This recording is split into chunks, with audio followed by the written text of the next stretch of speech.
To the darkness, let there be light. To the sound man, turn up my voice real tight. To the MPG, if you in this mother, scream. Show me how y'all get down. 1, 2, 3. Just can't believe all the things people say. Controversy. Little red corner. Baby, it was too fast. Come here, baby. You sexy mother. Girl, I'm so cool. Y'all two fools got fired. How do you get fired? What did you do? It was fate, man. Yeah, it was fate. Ain't nobody bad like me. We had ambition and, a little talent. Hey. How do you get fired from? The time was right. The time was right. We got fired. We got fired. It was fate, man. It was just the time was right. Shut up already. Damn. The time was right. Intriguing choice of words there. Tell me who it is.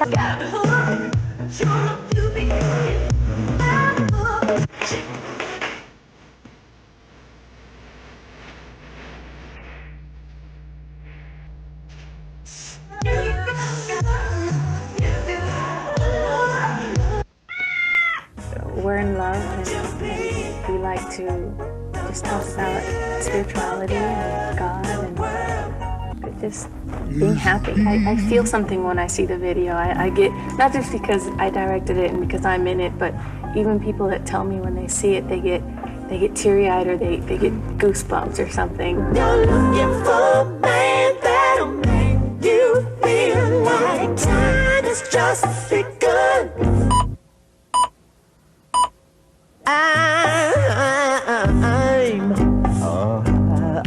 I'm the one. Why did I waste my kisses on you, baby? Why did I waste my kisses on you now? Come to my house where we can play like I'm your flower. Good evening and welcome to a special 90-minute edition of BET Tonight. I'm Tavis Smiley, and as always, glad that you are with us, and we are pleased tonight to be joined by the artist formerly known as Prince, for whom we'll take your phone calls for the entire 90 minutes tonight. Glad he's with us here in Washington. Artist, how are you? Perfect. It is nice to see you. Nice to be seen. Thanks for coming on, man. Let me start by asking you, how's the foot? I know that you just wrapped this, we all know you just wrapped the tour with Chaka and Larry, who we're going to be joined by, of course, later in the program tonight. Hey. But you had to reschedule some dates because of the foot. Tell me how, and the important things first, how's the foot doing? Everything's fine now. Yeah. I hurt it in a strange freak accident. I misstepped on a ramp, and my toe went underneath my foot. And when that happens, when your big toe gets underneath your foot, all trouble breaks loose. But everything's cool now. From the bottom of my heart, I'm so disappointed that I wasn't able to play LA. And so were we, those of us who live in LA, who were waiting for you. Yeah, and, hopefully I'll be able to reschedule and get that one down. But if not, these are the things of life. Yeah, they are. Let me ask you about the tour. Did you enjoy it? I know you just finished. I'm sure you're a little bit tired now, but what did you think of the tour? You still like going out doing dates? Oh man, I wonder what tour this is. This is what, 99? I'm gonna look it up. I wonder what tour this is. That's my life. I got into the music business because I loved playing so much. You don't really get into the business to be a star. At least I didn't. I didn't get in to make a whole bunch of money or anything like that or meet a whole bunch of women. Just so happens those are the things that came along with it. But I was always playing a lot, and it's what it's all about, jumping off pianos. It's all about jumping off pianos and hurting your foot when you jump. No, well, the jumping off the pianos is the easy part. If somebody puts a monitor someplace they ain't supposed to be, then... That's the bad part. Then we're in trouble, yeah.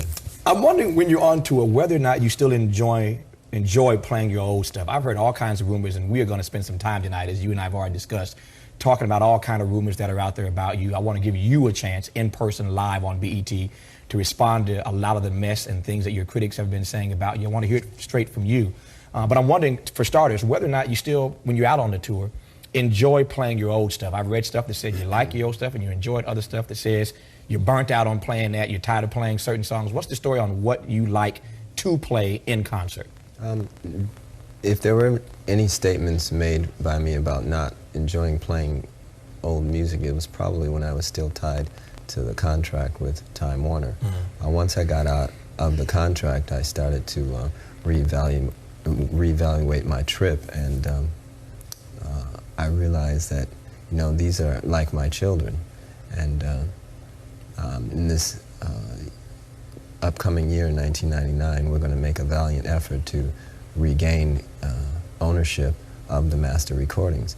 They are a representation of me, and they will be all that will be left upon my departing of this experience. So he was on the New Power Soul tour. That's the tour he was on until like late '98. So it ran from, let's see, when did it ran from? April '98. Then of course he had to reschedule some stuff till like December '98. So, okay. But yeah, I think him not liking, I think every artist goes through that, but they get tired of doing the same songs year after year, tour after tour. And again, I think, yeah, with Prince having an issue with Warner Brothers, yeah, he probably didn't want to do those songs anyway. So, but yeah. I believe he stopped doing the 1999 song after 1999, which seems like such a Prince thing to do. But yeah, I think every artist goes through that. Unless you're like a one-hit wonder. Even though I think one-hit wonders get tired of doing the same songs over and over again, so. To go there in the conversation, you know I want to go there. We've already discussed we're going to go there. Since you mentioned Warner, let me pick up on that segue and run with it. It is not lost on any of us that you had, for lack of a better word, a pretty bizarre, if not nasty, egregious split with Warner when you left. Back up if you can for a little bit and tell me about what happened, why you left Warner, why you felt so visceral about that split when you left. Well, it was a long brewing thing. To put it in a quick capsule, once I really realized I wanted to be out of the contract is during the time that we released Most Beautiful Girl in the World. Now that master recording I owned, and I was allowed to step outside of the Time Warner family to promote and distribute the record. And I had a worldwide hit. Now that was during a time when, you know, you are quote unquote not happening anymore, and you're not cutting edge anymore, and these particular types of descriptions. So that just sort of whet my taste buds as to what I wanted to do with the rest of my life. I think I'm better suited to market my own music. I am in a situation now with New Power Generation Records that I can take the music and repackage it and sell it in various arenas, the internet, direct to consumer, all kinds of things, at concerts. You know, I was never allowed. Prince was very ahead of his time in terms of the internet. Before everybody was on it, he was one of the first to really get a hold of what the internet can do and took advantage of it. So, yeah, Prince is freaking, people don't talk about his genius in terms of business enough. Even though the contract, he might have not been as smart to sign that contract with Warner. But outside of that, like, his business savvy is up there with the best. Do this before. You're talking about a lucrative sum of money, and I've made a lot of money since I've left Time Warner, a lot more than I made when I was with them. All right, and this is a little known fact, I think, and that's why some of the you hear some of the rumors about me being in financial difficulty and things like that. But, hopefully tonight we'll get to talk about media manipulation. Oh, we will indeed. Our people. Let me ask you to respond to something that one of your critics, a number of your critics have said. It's been said repeatedly that you, comparatively speaking, compared to other artists on Time Warner, at Warner Brothers, were treated quite wonderfully. That you didn't have everything you wanted, but that you, in fact, were given carte blanche at that company. And that part of what really happened was that you got spoiled by the people at Warner Brothers. And when you asked for more and more and more, they had a difficult time trying to reel the artist, Prince at the time, trying to reel you in because they'd given you so much leeway, so much flexibility, and you just started to act like a little kid, started ranting and raving and throwing a tantrum. And the real problem was that they just could not reel you in because they'd been so flexible with you all along. Oh, Tavis is not holding no punches. Okay, Tavis. But I've never known Tavis to ever hold back punches. So, but like he really, okay. We finna get it down and dirty today. Okay, Tavis. Well, listen, I'm not one to look at myself through other people's eyes. That's their perception of me. But do you buy that perception? Absolutely not. What had happened really was that the music business runs like this. You'll have a manager, you'll have an attorney, you'll have various record company people. Everybody's taking a cut of everything that you do. It got down to the wire there, and some people who were not in the studio at the time wanted a cut of When Doves Cry because, I'm sorry, they wanted a cut of the song Pray by Hammer because it contained a sample, When Doves Cry. All right, so when you're in the fold, when you're in the club and everybody's getting a piece of everything, your tour, your publishing, any endorsements, when they're getting a piece of all of that, you will have hit records. The moment you step away from that and you want to, in fact, take control of your own life, your own experience, then you'll find you're not hot anymore. You know, now my music really hasn't changed. I mean, you can listen to a song like The One, and for through my eyes, not other people's eyes, through my eyes, it's some of the best work I've ever done. You know, I rank it right up there with anything that I've ever produced. But looking at my experience through someone else's eyes, you're going to hear these things like spoiled child and what have you. Warner's was very good to me, don't get me wrong, and I learned from the experience. In fact, when I reevaluated the trip, I found that I had to challenge them with love. And in fact, I wrote a letter to one of the presidents there that I in fact loved him, and I thanked him for signing me in the first place, and that we had in fact each chosen to be in the position that we were in. Hold that thought 1 second. We are just getting started, as you can tell, with our conversation tonight with the artist formerly known as Prince. There is much more to come on BET Tonight. Don't go away. Later in this program tonight, BET's world premiere of the artist's latest video, Come On. That's coming up later in the show. Plus, joined by his friends and tour mates, Chaka and Larry Graham, also with us tonight. We're just getting started. The artist is happy. I'm happy. Stay with us. We're back in just a moment. I miss this time when music videos used to be premiered on TV. You had to like wait for it, try to stay up or do whatever you had to do to try to make sure you didn't miss it. Like, it was just music, and a lot of things felt more special back in the day. Like, as much as I appreciate the internet and Apple and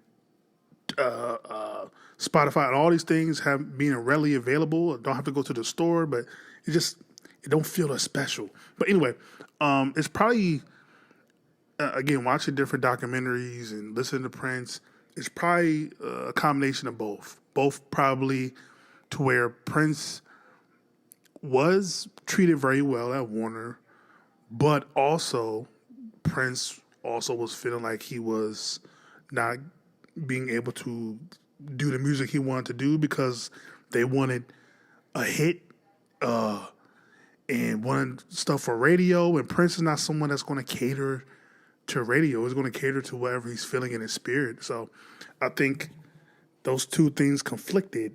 So I think it's probably a little from column A, a little bit from column B, and both probably a little bit right, but I don't agree with calling a grown man a child, though. That is, notice, I don't think they would call a white man or anybody else than a black man a child. Like, you don't call no grown black man no child just because of the business arrangement didn't go how it's supposed to go. That's kind of weird to me. That's stuff that I pick up on. But anyway, go ahead. If you're looking for me, you can share in the narrow. Why you have the town? Every step you take, as if you're walking on holy ground. Holy ground.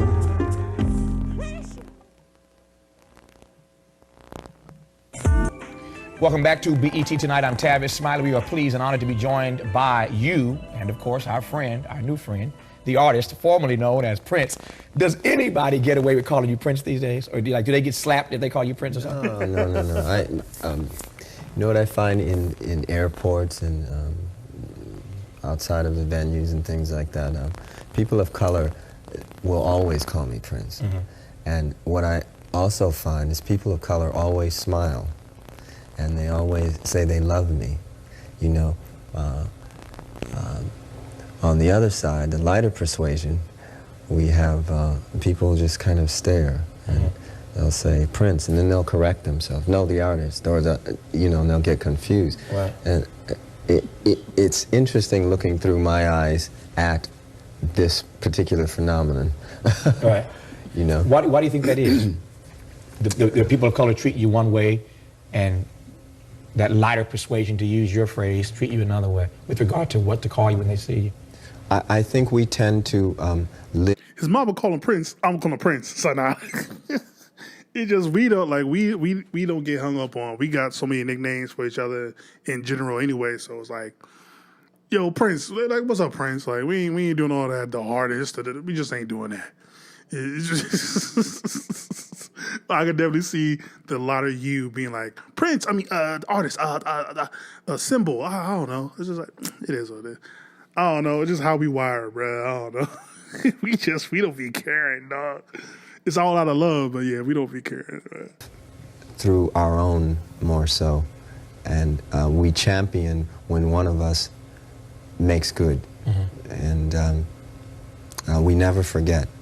Like, I'm so thankful. I always have my people at my shows, mm-hmm. and they remember all the way back. Oh, do they? Absolutely. When I was doing the Purple Rain tour, I had a lot of people who I knew I'd never see again at the concerts, just screaming in places they thought they were supposed to scream. You know, so that mountaintop type situation is not really all it's cracked up to be. Let me back up. Let me digress if I can.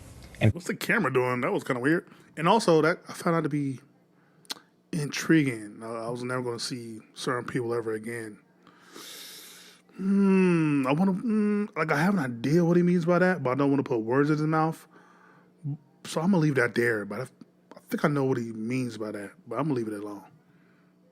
I feel like it might be like a no-name situation. If you know who no name is, then you know what I'm talking about. More specifically about the name change. There are a lot of folk who are still, in fact, confused and don't know exactly what precipitated the name change. It is my understanding that the name change was inextricably tied to what happened with the Warner Brothers situation when you left. And if I'm wrong, disabuse me of that notion, but explain to me and to those who are watching why the name change happened. What was that all about? Well, I'm finding, after studying my music now for the past 3 or 4 years, that when one completely listens to one's inspiration and inner voice, you will create things out of it that will lead you towards enlightenment. And one of the things that I was asked to do by my inner voice, which I believe to be my higher power, mm-hmm. I was asked to change my name. Now, it seemed pretty absurd at the time, but what I found out is when I got into a situation with Warner's where I wanted to leave, they said, you can't leave, we have you under contract. So, you as in Prince? That's right. Was under contract? Right. Okay. So then I changed my name. And found that I could record with this name outside of that contract. The other thing is, as you can see, Most Beautiful Girl in the World was not by Prince. It was by me. Right. All right. And the other thing I found is that it freed me from being Prince. It freed me from thinking like Prince, and it freed me from my ego. What's wrong with thinking like Prince? Prince had some major hits. It's what made you who you are today in terms of, I mean, it started you down this path. I'm just curious as to what you mean when you say it caused you to stop thinking like Prince, as if that was something bad or something negative. No, but Prince was in a trap. Prince was under contract to, Prince was owned, you know.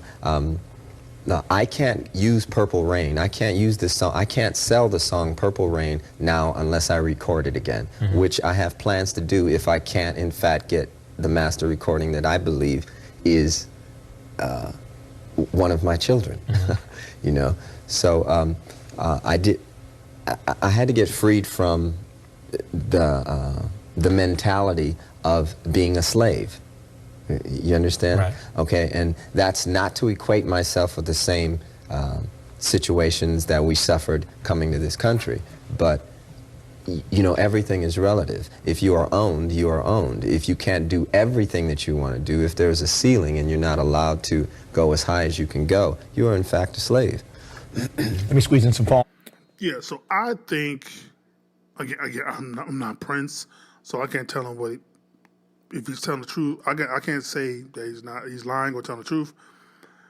But my interpretation is it was more of the latter of it being, well, Prince is someone who's tied to the contract and has to sell all these records, So let me just stop being Prince. I think it's really that simple. I don't really think it's that complex.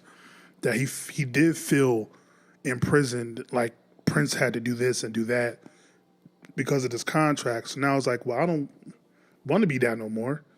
Let me be a symbol, because I'm more than just Prince. I am still a human being. I'm still an artist. So, but if he got an inner voice telling him, hey, don't be Prince no more, then hey, I definitely respect that too. So to me, I know it's confusing because, like, what do you call him? It's like, what do we call him now? Yeah. So I definitely understand it being confusing and kind of weird, like all that, but it's still, come on, man. I know there are many people standing by tonight. I read somewhere that you don't like the word fan. So I don't want to say we're going to go to the phone calls and get calls from your fans. And I want y'all to play yourself when you call and say, I'm your biggest fan, Prince, or the artist. What do you have against the word fan? We supposed to change our names too? No. Well, it's short for fanatic. Right. And if you look that word up, it's not very pretty. Okay. Supporter. Gloria in Florida, you're on the air and I'm glad you called. Hello, how you doing? I'm well, how are you? Good. Well, the artist, I just wanted to say that I truly admire you, and I really was so proud of you when you took that move from Warner Brothers to doing your own thing.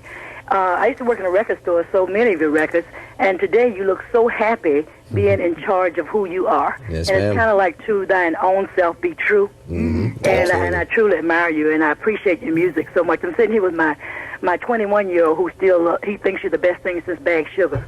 Gloria, I thank you for your phone call. Is Gloria right on point when she suggests that you are happier now than you've ever been? Oh, absolutely. You know, I thank God every day. We as people, because we have to answer to a 9-to-5 or answer to a boss or whatever, you know, man didn't come to earth like that. Man came to earth for recreation, which means recreation, and to recreate love, you know, and you can't do that when you're constantly angry and you're constantly being held back. I had good, wonderful years at Warner Brothers. It just came to be a point where I wanted to go farther. You know, I was being accused of being a bad businessman and things like that with my record label over there. Excuse me. When in fact, I wasn't allowed the same leeway as, say, some of the other so-called icons that are still over there doing business with them today. So if the playing field's not equal, and it really wasn't, and they know it wasn't, then you got to step away. So I am, in fact, happier, yes. You used the phrase that you were accused of many things, and you have, in fact, of late been accused of many things. You have a lot of, can't use the word fans, you have a lot of supporters and a lot of folk who love you, with a lot of folk who've had a lot of things not so nice to say about you of late. When we come back, I want to, with your permission, walk down a list of things that have been said, written about you of late, and give you a chance to respond. Is that all right with you? Love that. Let's do this. Let's do it. We're joined by the artist. Your phone calls for him. We will premiere a little bit later in the show that new video, Come On. Also joined tonight later by Chaka Khan and Larry Graham. We're back after these messages. Stay with us. I don't know what the camera's doing, but yeah. Strangely beautiful, beautiful, strange. That's what we say instead of the name. Soul music, real soul music, was about freedom. Freedom to love, to stand up, and to be free. We are the new power generation, and this is what freedom sounds like. You are just like my favorite song. Come on, baby. Come on, shake it now. Larry Graham, Chaka Khan, and the new power generation featuring the artist. Available on MPG. Bro, like, you remember late nights when you be up at like 1, 2, 3 o'clock in the morning and there be random commercials about buy this CD for $19.99. Like, that just brought me back, bro. Yo, Chaka Khan, Larry Graham, Prince. That's a crazy tandem right there. Welcome back. I'm Tavis Smiley. This is BET Tonight. Like a phoenix, NPG Records is the artist's new company that rose out of the ashes, if I can paraphrase that way, out of the ashes of his contract with Warner Brothers. I am wondering, artist, since you were, for a variety of reasons, unhappy at Warner, you left, you started NPG, how have you structured your company differently than the experience you had at Warner Brothers, so that when people sign, when other artists sign with you, the artist, that they don't end up as unhappy with you as you were with Warner? Does that not make any sense? Well, it makes sense. Okay. First of all, once again, I just want to say, you know, the industry way of doing business is cool for them. We're just an alternative. And the first rule with us is that there are no rules. And the main thing that I want to stress is there are no contracts. All right, now that's very important for several reasons. We don't plan to go into litigation and fight one another. We don't go into the agreement thinking we're going to end up in court. You know, we go into this to make music. Larry and I have no contract, and he always makes a joke that, you know, if we did, what would we put on it? You know, the studio time is free. All we have to do is keep the electricity on, you know. The other thing that's real important to us is we all together have started to study words like contract, and the fact that con being the prefix means something negative. It's the opposite of pro. All right, you have words like consequence. You know, we're the genesis. We don't want to be the end, so to speak. Contradiction, convince, trying to convince somebody of something that they should already know. We don't want to adopt somebody else's way of doing business, you know. But aren't artists, with all due respect, contracts protective measures? I mean, you may not go into a situation expecting someone to play you or to diss you or to act a fool in the process, but if in fact that does happen, how then does the artist, for example, protect himself even? Well, I can't be played. A person trying to play me plays themselves. It's happened many times in the past. One day, maybe I'll bring that out, but Larry Graham's not going to play me. I'm not going to play Larry Graham. Chaka Khan's not going to play wasn't it your thought when you first signed with Warner Brothers that they would never try to play you, and yet you ended up having to change your name and leave because they at some point in your mind started trying to play you? Well, they initiated the contract. I could have gotten into the music business without a contract if that's the way the system was set up. That's my point, is that that's the way they do business. We do business differently. We do business in a way that there is no business. It's about the art. You know, it's about the relationship and the love of one another. Before I get to some of these remarks that could be very dangerous not to have contracts, but if it's really just for, to me, it just sounds like they're doing music just to do music. It's not to profit. It's not to sell a certain amount of units. It's not to, they're not really in it for the money. So it's like, hey, studio time is free. Do the album. Hopefully it sells a lot. Hopefully, or sells, you know, wherever the goal is, tour, all that. So I can see it being a very dangerous thing not to have a contract. But if you trust the people that you're in business with, then you don't need it. But it's kind of, But I don't know if I've heard any stories of Prince being played by anybody. So evidently it worked out in his favor that he didn't need to do any contracts. So, but I do find out to be like, as someone who graduated 2 colleges in business, it's kind of like, not having a contract is kind of like, But again, if you're like with your friends, you're not going to have a contract with your friend. As soon as you have contracts and money gets involved, that's where the relationship can go downhill. So, but I see both sides. But also, it's like if you really trust somebody, and if it's really just for the love, you don't need a contract. So, some of your critics have made about you of late.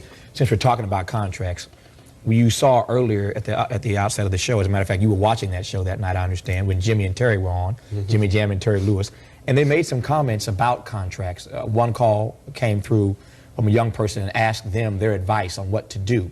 The caller said, what should I do if I want to get started in the music business? And you and I talked about this a few days ago, and I got the sense in our private conversation that you were a bit unhappy with the advice that Jimmy and Terry offered this particular caller. Am I totally off base here? Well, yeah, Jimmy and Terry, they're my brothers, and they know I got much love for them, but their advice to the caller was ill-advised, because it's most important that you keep ownership of your master recordings. That's your social security. If you don't have that, you out to poo.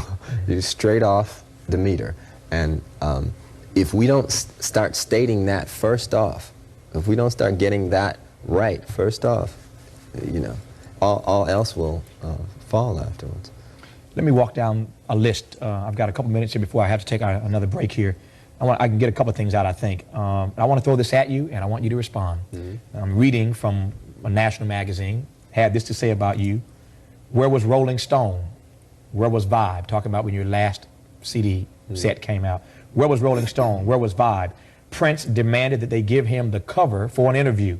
And so far, both Vibe and Rolling Stone have said no. I'm quoting from an executive at Rolling Stone, and I quote, before I quote, he's talking about the fact that there are a number of reasons you put somebody on the cover. The quote begins here. One reason is the impact they are having artistically. Another is the impact they are having culturally. A third is the impact they are having commercially.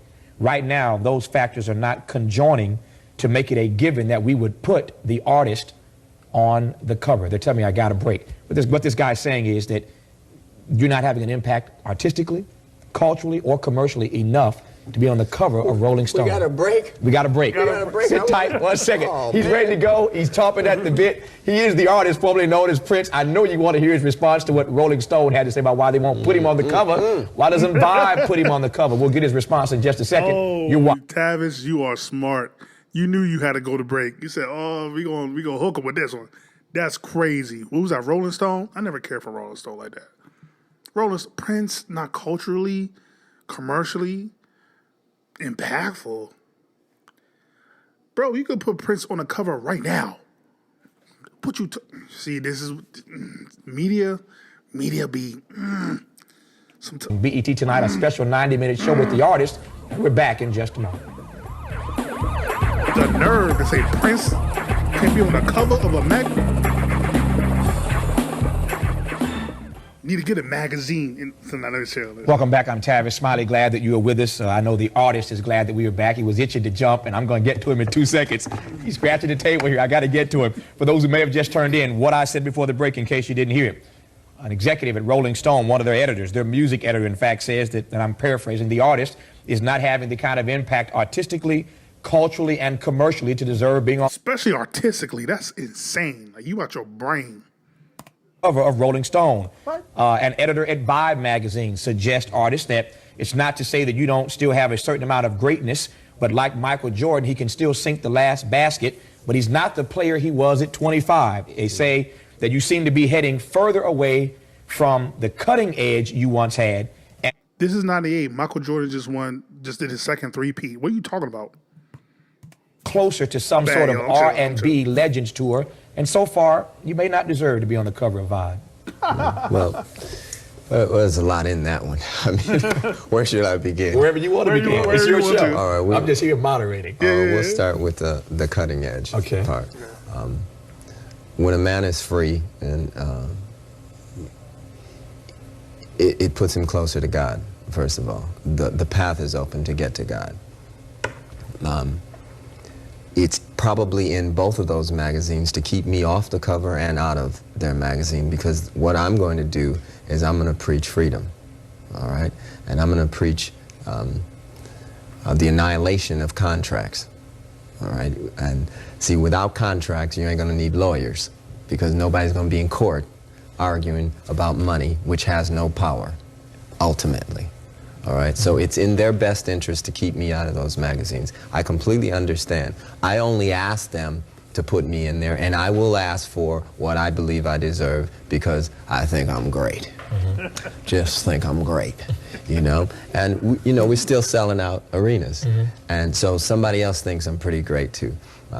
And I don't say that to be arrogant. I say that to show that I love myself.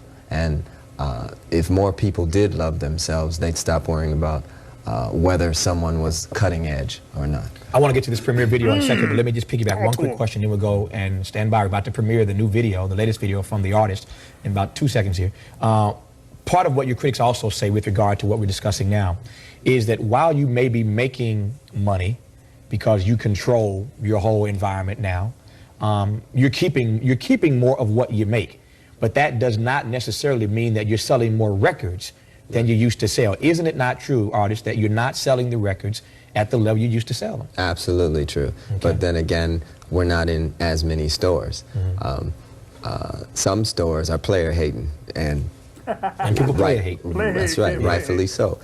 You know, I expected this, but then again, I don't gauge success based upon the way other people gauge success. This isn't about SoundScan and C-SPAN and all that. You know, this is about our plan. You know, this is about what we believe now. And if you ask any artist, the music is a success upon creation. When you give it to somebody like a Rolling Stone or a Vibe and they start critiquing it, then your perception changes. But that's looking through somebody else's eyes. So again, we gauge success based upon what we feel in our hearts. You know, we've shut our minds off now. Minds should be used for what they were made for, filing cabinets. We think with our hearts. And also, it's 98. Prince is 20 years in. I'm saying it again. 20 years in. Of course, there's no artist that can produce the output commercially 20 years in. That is just not feasible. It's hard to do because times change. The way you buy music or get music change. Like it's hard to be a constant commercial success for 20 plus years. It's hard to do. Like there's only a few that can do it, but even the ones that are able to do it, like a Michael or even a Beyonce today, they're still not doing the numbers that they did back then because, again, it's hard to just constantly, because there's always going to be something new, something fresh. There's always going to be the industry or the label that's going to push somebody higher, and also they know how to manipulate the numbers. That's also a thing too. So, but again, this Princeton 20 years in. Like, I'm not caring about how much, and that's so weird to me, especially. It's so weird to me because someone who is also a fan of hip hop, for some reason over the past 10 years or so, there have been people within media that's so obsessed with numbers. How much? Well, actually, I'm playing 50 for that. I think 50 was the one that really made it a thing. But it's like, how much did he sell? How much did he sell? Like, who cares? Is the music good? Then what do we care about how much it sold? Like, I don't. It's just like, I don't. So. Mad at you. We've been promising it to you for weeks, and now the time is finally here. It is the BET world premiere of the newest video from the artist entitled Come On. Hit it, Lamar. Come on.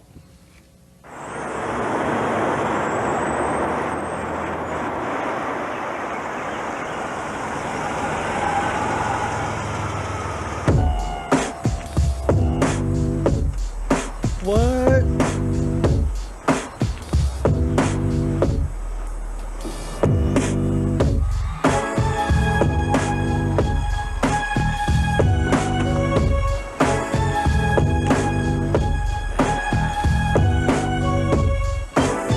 Like that. Can do this all night.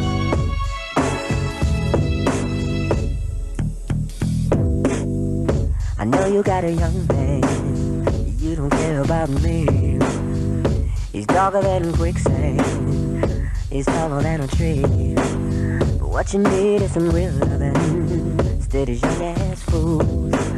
I got the butter for your muffin. Just need the keys to the room. Come on, baby. Come on, shake it now. Come on, baby. Come on, shake it now. Come on, baby. Come on, shake it now. Come on, baby. Come on, shake it now. We could freeze in London. You could hear me sing. And if you wanna make love, then you got to wear my ring. Cause I don't want no mistress. I'd much rather be bound. Let's find a preacher so we can get down, down, down. Come on, baby. Come on, shake it now. Come on, baby. Come on, shake it now. Come on, baby. Come on, shake it now. Come on, baby. Come on, shake it now. You and your girlfriend, y'all two of a kind. Just running these knuckleheads 3 and 4 at a time. Both of yous want babies, but you're still acting wild. The first rule in making one, you can't be no child. Instead of hitting that Remy, why don't y'all hit the dough? I'll book us on the red eye, we'll be good to go. And if every life has got a reason, you can be mine. Perfume in the bath, darling. Champagne while we dine. Come on, baby. Come on, shake it now. Come on, baby. Come on, shake it now. Come on, baby. Come on, shake it now. Come on, baby. Come on, shake it now. 20 days in London, you ain't giving no love. Could it be another brother, man, that you're thinking of? Or could it be your girlfriend, who never ever been straight? When I ask you, are you hungry? You say you already ate. You can play me if you wanna, but you better let me know. I don't need to play the good licks if I ain't gonna be no show. I'm better off sleeping with my guitar if you ain't gonna sing. Strapped to the body, making love to the strings.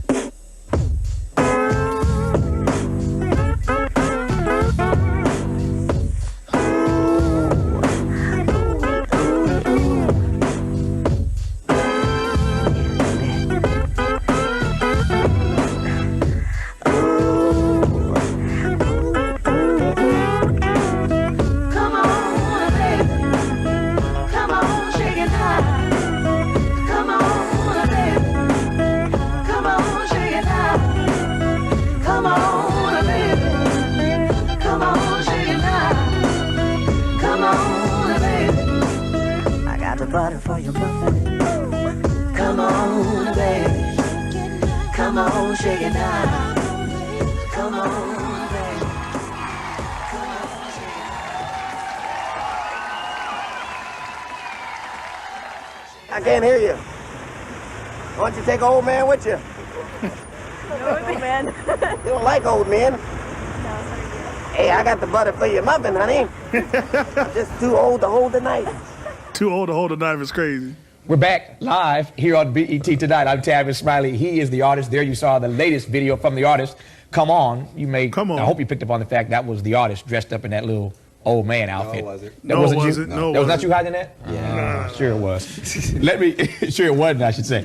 Speaking of that outfit, you last week speaking of play hate, got dogged, if I can say so, in the New York Post on page 6 because you wore an outfit similar to that on stage at the GQ Awards when you presented Chris Rock, the comedian, with an award. And I don't have time to read what they said about you, but it starts out by saying, this, believe it or not, is a picture of you in the paper. This, believe it or not, pictured above, is the weirdo still known as Prince. Well, there you go. And they go on to dog you about this outfit. There you go. Apparently they hadn't seen the video and didn't understand what the synergy. You upset about this? No, absolutely not. Yeah. You know, that they draw that type of energy towards themselves when they make such comments. Right. You know, I never respond to a mentality like that. It's useless. People have always been obsessed. I mean, from day one. And I wish I had time to just roll out a whole stack of photos here of how your image and how your look has changed over the years. People have always been obsessed with the way you look, with your style, with your appearance. Why do you think that is, number one? And tell me honestly whether or not you play into that, you take advantage of that, and you tease people, and you play on that. That obsession with your image. Sometimes I do, but I think they are vicariously living through these image changes. You know, at the heart of the matter, though, is the music. You know, I am a musician. I don't sample. You know. It's not Memorex. I go on stage and my microphone is on. Speaking of sampling, what do you think of sampling? It's not for you, but what do you think about other people who do it because everybody other than you practically is doing it? Okay, who do you think Prince was going at anybody with that? Or we just always, as we always do, speculating and making something up? I don't know. I know people always be like, oh, you're talking about Michael. Like, I don't know if he's talking about anybody. He's just like making a point like, hey, I'm still him. Stop playing with me. I think it's more like that. I don't think he's really going at anybody. It's more like, because again, Michael always showed him love, so I don't think he would go at Michael. So I think it's just more of a, like, I'm still him. Stop playing with me. I think it's more of that. But the look he gave, like, let's go back to that real quick. Like, I love that look he gives. Hold on. They go on to dog you about this outfit. Apparently they hadn't seen the video and didn't understand what energy towards themselves when they make such comments. Right. You know, I never respond to a mentality like that. It's useless. People have always been obsessed. I mean, from day one. And I wish I had time to just roll out a whole stack of photos here of how your image and how your look has changed over the years. People have always been obsessed with the way you look, with your style, with your appearance. Why do you think that is, number one? And tell me honestly whether or not you play into that, you take advantage of that, and you tease people, and you play on that.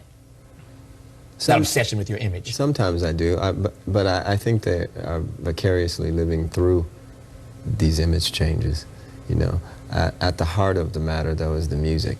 You know, I am a musician. I don't sample. You know, it's not Memorex. I go on stage and my microphone is on. Speaking of sampling, what do you think of sampling? It's not for you, but what do you think about other people who do it because everybody other than you practically is doing it? You know, I wouldn't know what to say about it. I can't have a real educated answer for that because because I play, I guess, you know.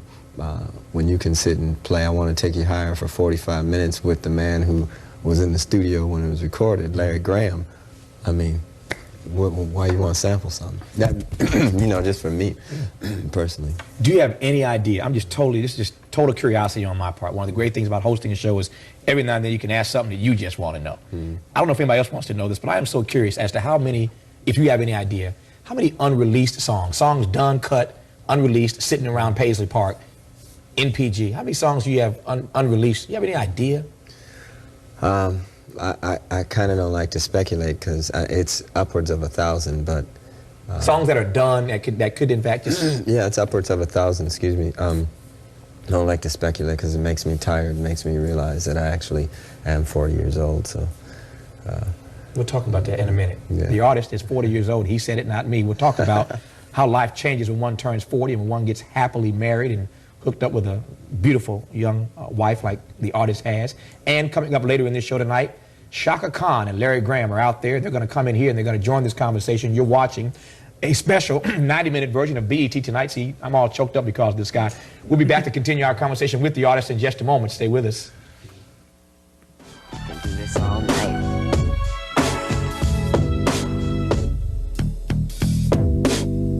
I know you got a young man, you don't care about me. He's darker than quicksand, he's taller than a tree. What you need is some real loving. Like people like Michael, Prince, they be a trip, man. Like they be having 1,000 songs per album that they just don't release. And it be good too. But in their brain, in their vision, in their spirit, they're like, nah, I can't release that for whatever reason. I don't know. But just like, man, come on, man.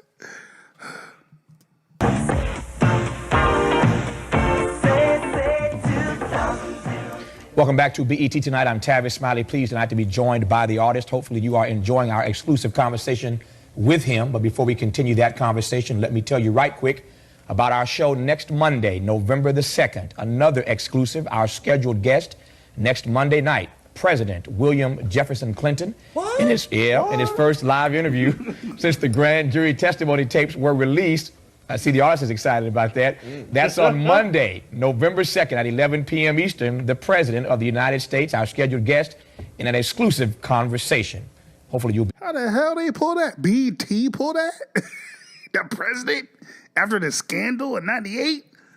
How the hell they pull that one? That's funny. I got low-key look that up. Next Monday night. Well, don't miss tomorrow night and Thursday night, but Monday, the President of the United States. Now, back to the artist, formerly known as Prince, and your phone calls. Tawana in Maryland, I thank you for holding. You're on the air. Hi. Hi, I'm sorry. I'm not even going to try to put into words how big an admirer I am of, well, I don't call him the artist, I call him the genius. So I'll just go ahead and just ask my question. My question is, this interview is basically live and not taped. So what made you decide to come on to this particular show and do such a personal one-on-one interview that's not in a controlled setting? I mean, Tavis isn't even playing around. So what would make you come on out and do a uncontrolled interview like this? Well, thank you for your compliments, first of all. I just wanted to, as we approach 1999, I've just been doing a lot of thinking about how people of color have been left out of the space program. They don't really see us in Pleasantville. You know, and I also think a lot about something that is going to unite us all. We have to find out what that is, because, you know, if Jesus came down here, we'd probably not recognize him. And I think it's important that we all unite for something now. And I just wanted to come on and talk about maybe that could be freedom, you know. I'm glad you came on and talk about it. Yeah. Tawana, I thank you. Teresa in Delaware, you've been kind to hold you on the air at the artist, and I'm glad you called.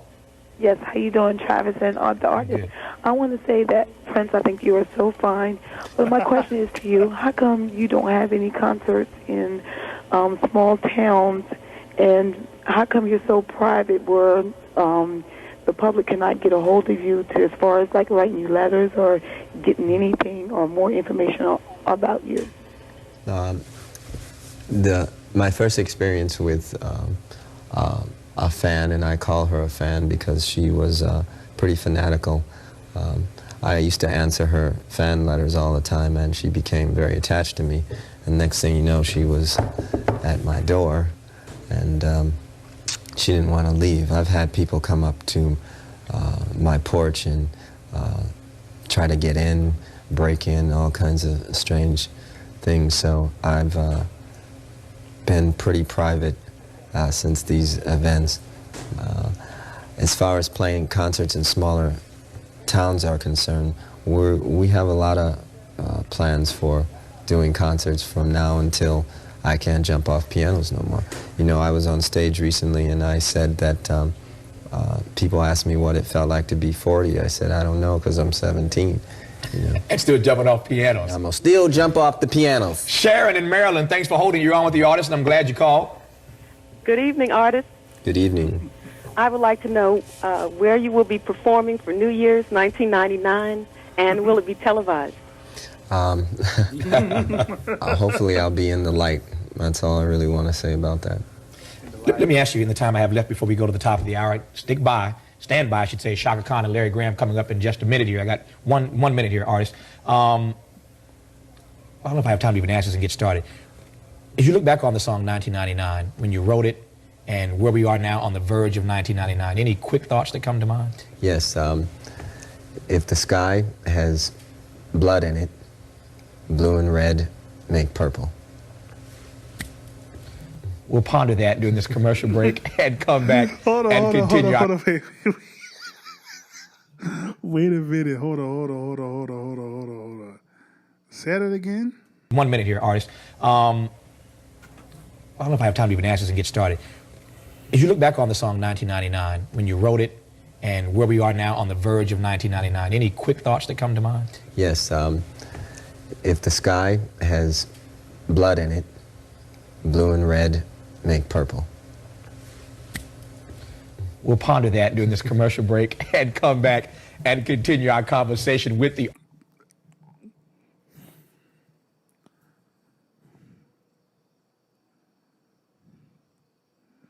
I have no idea. Like, I'm trying to come up with a smart answer, but like I kind of like if. Yeah, I don't have anything. I don't have anything. I don't have anything. Because purple rain doesn't really mean purple rain. I think it's more of a spirit, more of a light. The actual song, Purple Rain. So it's more of enlightenment. So I know if it means something and he's just not playing with us, because you know Prince likes to joke too. If that's something that actually means something.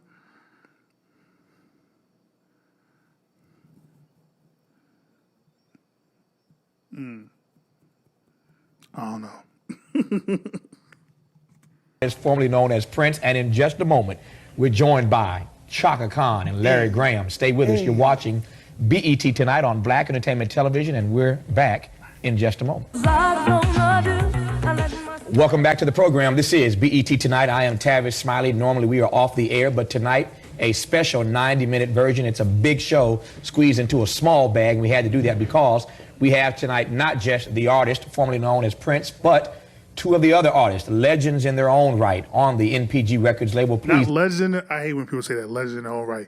Not legends in their own right, legends as well. I hate when people say great in their own right, smart in their own right. I hate that. Like, what do you mean by that? I'm sorry, go ahead. Joined now by, she's all that on a bag of chips, Chaka Khan and the legendary Larry Graham. Nice to see you both. Thank you. Thanks for coming on. I'm first of all cracking up because we have all heard 1,001 stories about artists who get together, go on tour, and they're not speaking after the third date, let alone after the tour is over with. And the three of y'all still appear to like each other. That's a lot of love agree to come on television together. You're still speaking to one another. A lot of love. Let me start with you, Chaka, and ask you, first of all, thanks for coming on. Oh, my pleasure, You're a legend. Tavis. It's nice to have Thank you on. Let me start by asking you how you specifically, and I'll get Larry here second, how you came to be in this association with the artist. You were also at Warner Brothers Records. Right. You left. Tell me your story about why you decided to do this. Well, actually, the artist is instrumental in helping me to leave Warner, actually. If not in his coaxing, then in offering some of his legal staff to help me to get freed up. Then once the seed was planted, you know, it was just a matter of time before everything just snowballed into what it's become right now. Soon after that, within months, I was free, and we were in the studio working on a CD. You heard us talking earlier, you heard the artist more specifically talking earlier about freedom, and I noticed that you used the word freedom as well. What aspect of freedom, what about the freedom do you most appreciate? I mean, compare for me being at Warner and being at NPG and owning your own stuff and making, I mean, is it about making more money? Talk to me about those differences. The thing I'm referring to is a very fundamental thing. It deals with the very essence of what you are. And when that is hampered with or affected in any way, the thing that you use to express yourself and to convey your thoughts and feelings to other people through a talent or some God-given phenomenon that you possess, when that's hampered or dealt with in any way, then you're totally messed up all over. It affects every part of you in every way. So, I mean, just to be able, just the thought and the knowledge that I can go into a studio and sing any song I wish. Okay. Hold that thought. I hate to cut you off. I'm obliged to take a quick break right here. We got to do this, pay these bills. We'll come back and continue our conversation with Chaka Khan, Larry Graham, and the artist. We're back after these messages. Welcome back. I do think that's that's very important, though. We gotta. ET tonight. Okay, yeah, we gotta change this. I feel like she's looking at me. I think that's very important. I think a lot of when you hear about artists having issues with their label, a lot of times the true issue really comes down to creative freedom. Almost every time. Well, that and being robbed by their label out of their money. But it's usually those two things that go together. But a lot of times, because of labels, again, they're in a money-making business of, well, really exploitative business, to where they try to exploit you and your thoughts and your being, that artists can feel like they're truly trapped. They don't know who they are anymore because they're being told, well, that's not good enough, that's not good enough, you don't look good, da-da-da, you need to change your look, da-da-da-da-da. So I think that's why I commend anybody that makes it out of the music industry, because that's a very difficult industry to be involved in, especially when you have strong belief in self, creatively, spiritually, all that. So, yeah. Tavis Smiley, a little old school there for you. She still looks just as good, and more importantly, she still sounds just as good. She is Chaka Khan, joined tonight by her, along with the artist formerly known as Prince and Larry Graham, legend in his own right. We heard you heard us talking to Chaka earlier about how she ended up with this relationship with the artist. I know you guys have been friends for quite a while, and yet after all these years, the two of you now in this synergistic sort of way come together. Tell me why and how for you this process came to be. Well, I was on tour. I did the Aruba show with Sinbad, and then that was followed by tour Earth, Wind & Fire and Graham Central Station and Tina Marie and so forth. And we were playing in Tennessee at the amphitheater. And my baby brother here was playing at the big venue, and I got this phone call at the hotel. Hey, there's going to be an after show tonight, after party, and we're going to jam. You want to come down and jam with us? It's like, yeah. And so that was really the first time we got a chance to connect on stage and really speak from heart to heart with our instruments. That night, said a whole lot of hello and hey, how you been doing? And, everything's been going fine and all that. We said all that with our music and also carving out what we wanted to do for the future. It was all taking place right there on stage. This guy, the artist, was bragging earlier about the fact that you all don't have a contract. You don't believe in contracts. What would it say? Yeah, exactly. And he said that you would say that, and indeed you just said it. What would it say? I'm wondering though whether or not you, by the argument that I tried to offer to the artist earlier that he rejected, that people don't enter into relationships expecting them to go sour, but what do you do when it does go sour? Don't you want to protect yourself? Well, I see your side, you know, how you... I'm playing devil's advocate. I'm not pushing this. I'm just asking. But our relationship that we have is different than any other. And I love the relationship that we have, and our relationship musically is built on love. With my wife, I love my wife. It would be kind of strange if there had to be this contract in the beginning of our relationship, if this or if that, and you know, all this doubt and all that put into it in the beginning, our relationship would be a lot different. You know, musically speaking, there's so much love in what we do, and what we do comes from the heart, especially the music. If we put all this negative doubt out there, what if this and what if that, I'm telling you that, you know, I don't really trust you. Right. And you're telling me I don't really trust you either. And so let's get my lawyer to see how I can protect me against you and you against me. And next thing you know, it's like, you know, it's affecting the music, it's affecting the relationship. Yeah, I understand what you're saying, but there's a reason why they are marriage certificates and stuff. Well, not that. That's not what I'm thinking of. Where you have basically prenups and stuff like that, because there's a lot of marriages that don't work out. And when that happens, people start going to the lawyers. It's going to happen. You don't want it to happen. You don't anticipate it to happen, but it happens. So what do you do when that happens? When you break up with your wife or your husband, and now you got to figure out who gets what. And y'all don't want to talk to each other. You don't want to communicate, and you believe you own this and or owe that, and so that would be my pushback. I understand what you're saying, and a lot of times people believe marriage is a business, is not really rooted in love. I hear that, but I would expect Tavis to rebuttal. If he is, probably that. But I hear you though. I understand what you're saying. That we've been victimized by too, and a lot of artists are victimized by that same mentality, contractually and mistrustful.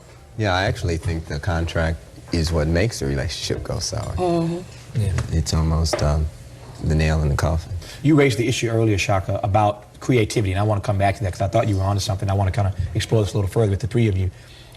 I thought I heard you started to make the point that when an artist feels that his or her creativity is stifled, when they're under the gun, when they don't have the budget they need, et cetera, but it's basically when that creative process is being infringed upon, it makes you feel something, and you didn't really complete that thought. What happens in that place? It's a very bad place to be. One loses interest. I was starting to actually like to lose interest in what I was doing. I didn't have the lust or the love for it anymore. Certain aspects of my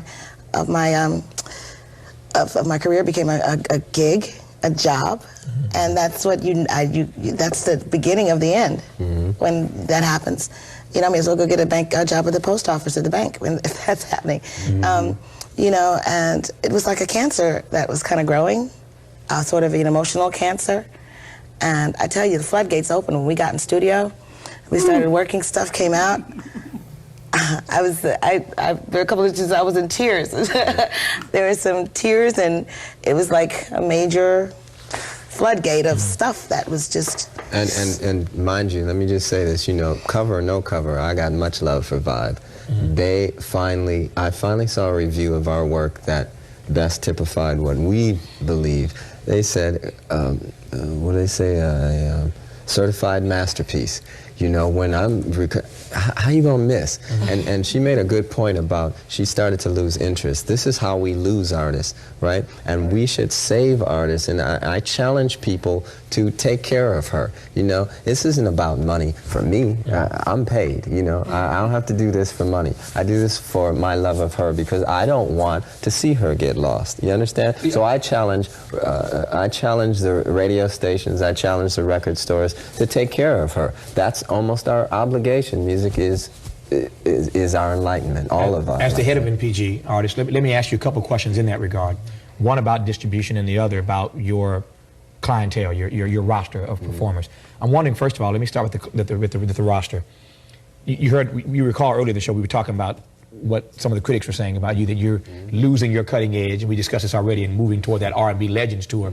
I'm wondering how it is that you chose, of all the folk you can work with, and I know there are a lot of folk who would love to work with you, how did you choose these artists, Chaka Khan and Larry Graham? Well, first of all, let me deal with the head of NPG situation. Chaka is the head of Chaka, right? I can't be the head of her. She was my director on this project. She told me what to do. I was a hired hand, hired by love, all right? And as far as why I chose her, we should probably ask Erykah Badu, you know. She would choose Chaka too, you understand? We want to work with the best. And Chaka was in a situation where she wasn't happy. There wasn't much coaxing that needed to be done. You know, I say to her very simply, how do you want to make a record? She says, I want to fully realize my vision. All right, well, you can do that over here. And see, this doesn't negate her going back and doing deals with record companies, even Warner's. It's just, I think the record companies have to respect the art first and let that be the genesis of all decisions made. Let me raise this question of distribution. You know as well as I do, it doesn't take a rocket scientist to figure this out. You can have the best product, you can have the best performers out there. Ultimately, it is that distribution that gets you paid. If you've got stuff and you can't get it delivered, if you've got stuff and people can't buy it, it doesn't mean anything. How do you envision putting together a distribution channel when you're not with one of the big boys anymore like Warner's to get your stuff in the streets? Okay, this is in the infant stages right now, and it's growing as we speak. For example, Crystal Ball sold upwards of 200,000 copies at $50 a pop. You can do the math, and you can see. I did the math. You got paid. Yeah, you got paid a little bit. I did the math. All right. Well, that's all I'm saying. 200,000 copies by industry standards would be a failure. But when you take the lion's share of the profit, what happens is, you know, it's really simple. You know, it's really simple. And like I say, I'll say it over and over again. I don't negate the other way of doing business. This is just an alternative. That's all it is. And as far as distribution goes, being in a situation like this, you can distribute your music all kinds of different ways. We sell them at the gigs, we sell them over the internet, and by the way, people of color need to get online. We are left behind again, once again. We sell them through Best Buy, Blockbuster, HMV. A lot of stores have been really cool with us, you know. And I mean, how do you not stock her record? You know, you understand what I'm saying? I feel you. You ask any of the current artists today, which we have much respect for, the Lauryn Hills and the Erykah Badus and what have you, they got much love for her, you know. So it's our obligation, and as a musician, this is Michael Jordan on the bass. Hello. No question about that. Hello. And that's open and shut the book. Right. Now, how do you not stop that if you love music? So I challenge radio and I challenge record stores to take care of these people. I got a break. We'll come back and get phone calls for the artists, Chaka Khan and Larry Graham, and we'll find out from the artist how much risk this new theory, this new process that he's trying out is putting him at, and putting Chaka at, and Larry Graham out. There's got to be some downside to this. It can't all be an upside. We'll find out what the downside is in just a moment. We'll continue our conversation. Stay with us. We're back in just a moment. You know what's so funny to me is hearing Prince say Erykah Badu and Lauryn Hill, thinking of those two artists and how much they, especially Lauryn Hill, which eventually I gotta find like interviews on her because I don't feel like she's really giving in-depth interviews. Knowing how much they care about the art and respect the art, and how much they weren't willing to compromise themselves for the industry, like it's dope to hear Prince say names like Erykah Badu and Lauryn Hill. Like that's dope as hell. But yeah, I think also for those who are like, man, why? I wonder why it didn't work out when Prince went on his own. At least that's what I'm thinking. I'm like, well, you also got to realize that these are industries, and at the end of the day, the industry is going to try to find a way to crumble people that are trying to make an alternative path, right? And I don't know all the ins and outs about what happened with Prince and and him being independent. But I'm pretty sure, again, I don't know. I think Prince did pretty well for himself after this, but we know how the industry is. Rule number 4080, record people are shady. Like, we know how this goes. Like, they're going to try every scare tactic, dirty deed to try to stop a Prince from going independent, to stop a Michael from getting away from Sony, to stop a Mariah Carey from, like, we know how this go. So I just wish there was a way that they all, Michael, Prince, Erykah Badu, Lauryn Hill, could have got together to figure out how to do their own thing without needing the big labels, without needing the industry. I wish they all could have came together. But the problem with that is, once you do that, there still needs to be a leader. There still needs to be, like, the closest thing is maybe like Jay-Z with Tidal. But even with that, like, the problem is there still needs to be someone in charge, and you got massive egos involved, and you're going to have some type of contract. There's no way you can have all these people on a label and not have some type of contract. So it's also difficult as well. So it would have been dope to see Michael and Prince and all these different artists on the same label and doing it themselves, distribution and doing concerts and all these different things themselves without the labels, showing their power that they truly do have, especially by the time you get to the internet. But didn't quite work out like that, you know. We're back here on BET Tonight. We'll go to your phone calls in 2 seconds here. Artists, before the break, I asked you about the fact that there must be some risk to this. What you're doing, in many respects, is quite revolutionary, breaking away from the big boys, doing your own thing, bringing artists with you from the big boys. Everybody in the music industry can't be happy about this. What personal risk to you and to these artists here do you think really exists? I have a lot of friends in the music industry still, and we plan to do business in the future. It's just an alternative. It's no big deal. But you don't see this, I mean, be honest with me, you don't see this at all as risky in any sort of way? Well, certainly not on our end. I mean, this has just been a learning, loving experience. Mm-hmm. And I might add, too, that if I sold 100,000 of these at a company, they say, oh, that was a flop. Mm-hmm. And I'd probably be getting somewhere at 14, 15 cents a record. Right. Exactly. If I sell 100,000 of these right now, I get $700,000. Excuse me. Oh, all right. Enough said. We'll take some phone calls. That kind of said it. That says it. Yeah. Janet in New Jersey, thanks for holding you on the air, and I'm glad you called. 700. Hi, my comment is for the artist. Mm-hmm. I'm 14, and ever since I was really young, I remember being very mesmerized. I'm sorry, ever since I was really young at 14 is hilarious. I'm sorry, go ahead.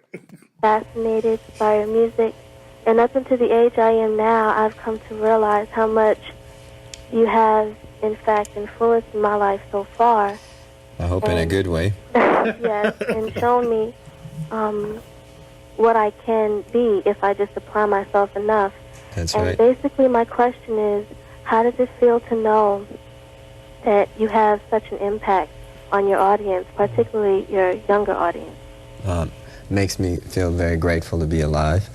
And all I can tell you is Jesus is far more important. I've stopped signing autographs when I changed my name, so anybody out there, please don't ask. Ain't about that. We all need to unite for a reason now. We need to welcome Jesus' return. And if we can focus on that, all of us, I think a lot of this chaos will cease.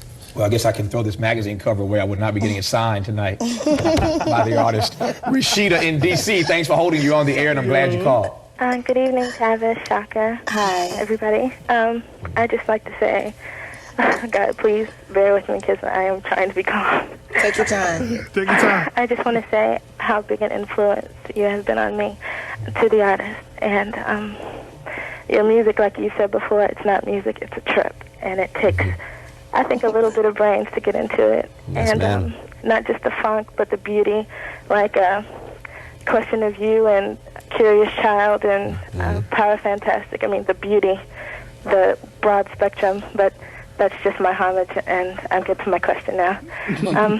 My question is, how do you feel about the ticket brokers and the people who buy mass tickets and the real fans cannot get, up close without paying $200, $300, dollars in order just to get a good look? Well, we didn't create this system. Artists didn't create the system of ticket selling. Simple fact that they'll tack $8 on extra. Yeah, extra, just to see you is, well, listen, it's one thing at a time, and hopefully we can work on that too. I just wanted to say something. I find a lot of people that meet me, I feel a lot of love that comes forth, and a lot of them do cry. And it's almost as though I think that they just want to be known, and they want me to know them. I think we all want to be known in some respect. That's kind of what we're into right now.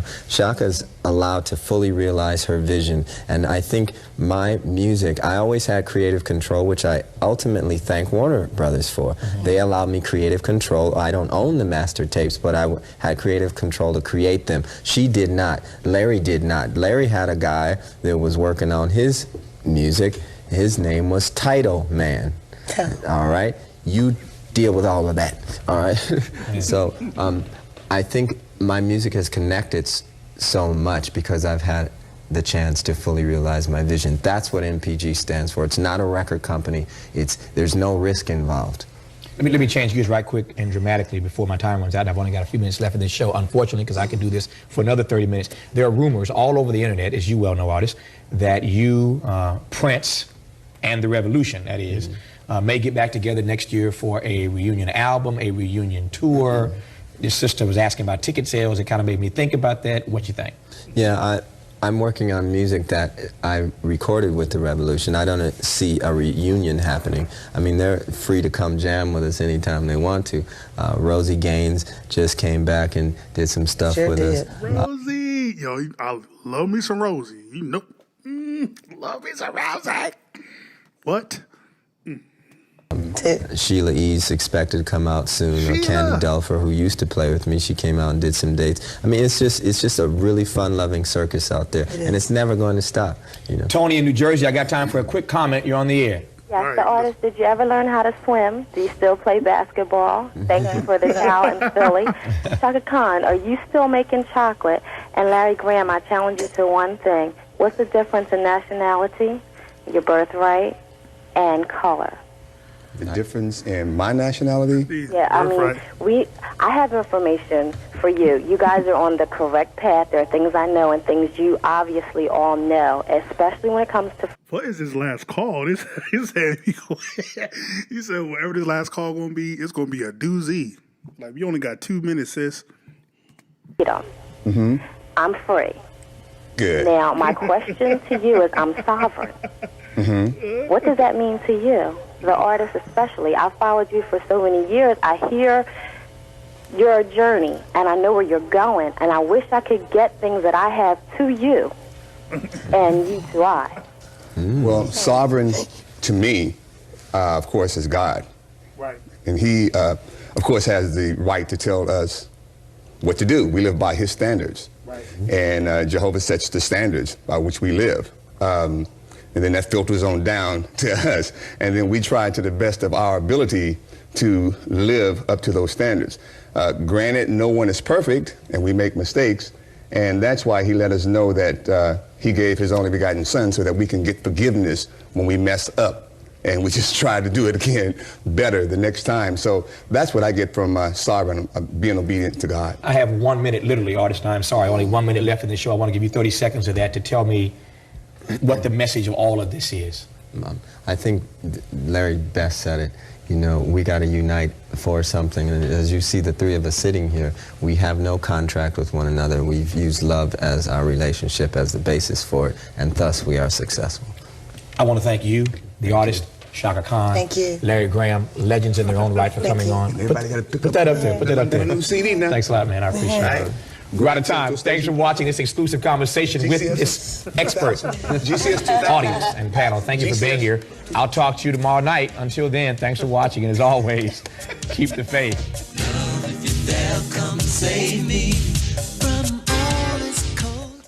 The message of Prince being like, well, one, as someone who believes in God, the message of, you know, I love how I tied it together with, you know, Jesus is going to come back, so we need to get it together now. I just love that. I'm like, but also him being like, yo, this, I'm not trying to down nobody else. I'm not trying to down how anybody gets where they got to go to, but like, this is just an alternative. Like, I'm just trying to let you know, like, we need to come together, like, especially people of color, we need to come together now and figure out how we're going, you know, just 98, so this is right a couple years after TLC and all that craziness going on. Like, Prince be like, yo, we need to get together, we need to, so, like, man, like, I wish it would have worked out. I wish it could have worked out. But that was a hell of an interview. Tavis Smiley did not pull no punches, but it wasn't in a I don't feel like it wasn't in a try to gotcha type of way. It wasn't in a I'm trying to, you know, do shock jock TV. It was more of a, hey, this is what people are saying, what you got to say about that. And then he listened and like, okay, cool, I rock with that. Now also you gotta, you know, it was more of a conversation to where it's almost like he wanted to give Prince every negative thing that there is, but again, it wasn't out of, it didn't seem like it was out of negativity. It's more of a, this is what's going on, this is what people are saying, how do you address that, right? So that was great. Tavis Smiley, always been on point. Love an interview. Shout out to Chaka Khan, Larry Graham too. They definitely seem like there's a genuine love there. I love that Prince gave that platform for them, not only his label, but this space. You could tell how much Prince really loves other artists and loves music and loves creativity and just wanted to be a light and wanted to create a space for creatives. So that was definitely dope. This interview was really, really cool. So yeah, I think that might be my favorite Prince interview I've ever seen. But yeah, like, comment, subscribe, share all the things are the things. Ain't gotta go home. Do gotta get to stepping. Peace.